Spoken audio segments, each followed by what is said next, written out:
ফজিলত জানো, খাওয়ার শেষে মিষ্টি মুখে হাদিসটাও মানো।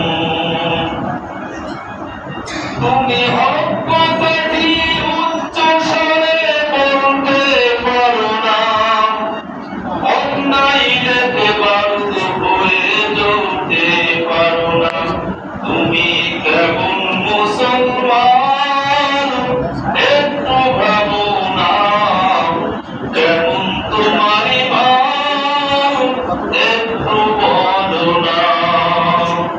তুমি বিশ্বত করা ফজিলত জানো, খাবার শেষে মিষ্টি মুখের হাদিসটাও মানো। তুমি যে কলেমার দাওয়াত দিলে বুকেতে নেই তুলে, ওই কলেমার ব্যাখ্যা বলে কত মানুষ জেলে। তুমি যে কলেমার দাওয়াত দিলে বুকেতে নেই তুলে, ওই কলেমার ব্যাখ্যা বলে